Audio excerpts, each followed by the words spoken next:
Hello, and welcome to another wonderful Wired Wednesday. My name is Ashley, and this is setting up Two-Factor Authentication. Two-Factor Authentication, or 2FA, is a security system that requires two separate kinds of identification in order to log in or access an account. The first factor is a password, and the second can be a text with a code sent to your smartphone, or biometrics using your fingerprint, face, or retina. While 2FA does not improve security, it's not foolproof. You will need two of the following for two-factor authentication: something you know, your password; something you have, such as a text with a code that's sent to your smartphone or other device; something you are, so biometrics using your fingerprint, face, or retina. So today I'm going to talk about two tech companies that have two-factor authentication, or two-step verification might be another way you would hear it. Google calls their service two-step verification, and we're going to go into their website to actually show you how to set that up right now. So today I'm going to talk about two tech companies that have two-factor authentication, or two-step verification might be another way you would hear it. Google calls their service two-step verification, and we're going to go into their website to actually show you how to set that up right now. Okay, so we're on Google's website now. So basically, if you're logged in, you'll see your name here. It'll have either the first letter of your first name or a picture if you've changed it. Then you know that you're logged into your Google account. Google will ask you if you want to set up their two-step verification. It should ask you when you're in your Google account. If it doesn't, you can just go through these steps and you can actually prompt it yourself to actually set it up. So turn on two-step verification. So it's just telling you that you can sign into your account with your password or your phone.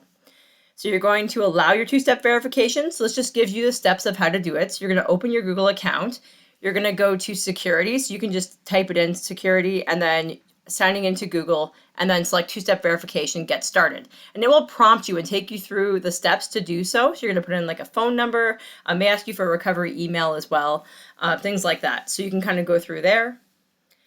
And then basically what they're doing is you're verifying that it's you with a second step. So you have your password, that's the one thing that you have, and it needs another thing to get you into your account.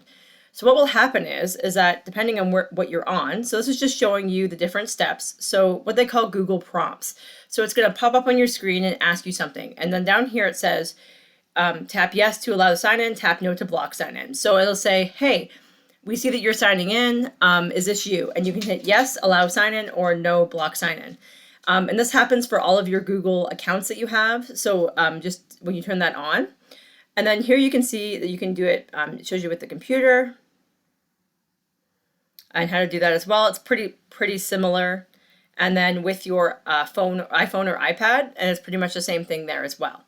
So basically all you do is you go into your Google account, you set this up, and then every time you log into something, unless you trust your device, which you can trust the device for next time, if you feel like it's something like your personal phone or something where you feel like you don't need it all the time, there's things you can do as well to not have it come up all the time.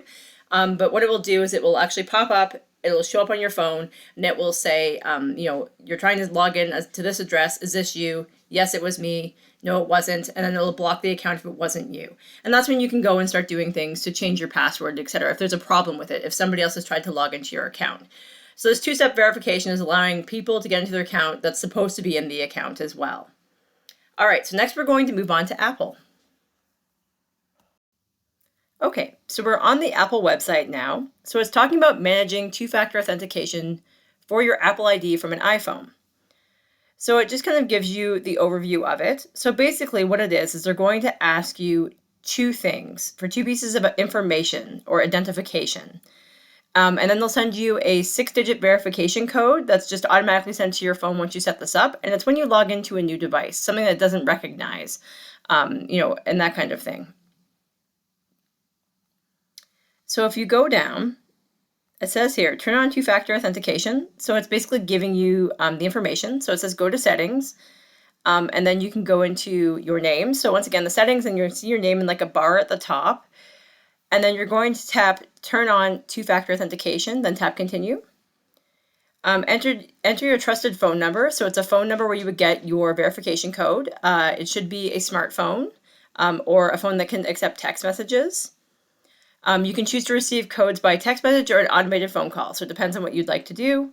You're going to tap next, enter the verification code that's sent to your phone number, and then send or resend the verification code, tap you didn't get the verification code. You won't be asked for verification code again on your iPhone unless you sign out completely and erase your iPhone. So it's just telling you that's what's going on. When you're going to do this, you just really want to make sure that you have a phone number that you have access to. So a smartphone or a cell phone is your best bet, just because if something's going to happen, it might happen when you're out in public or something like that. So you want to make sure that you have access to that phone in case something does happen where you do have to type in a verification code. It does happen from time to time.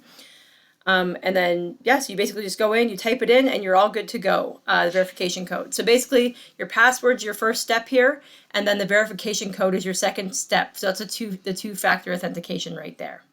And that's Apple. And that's two-factor authentication. Have a great day.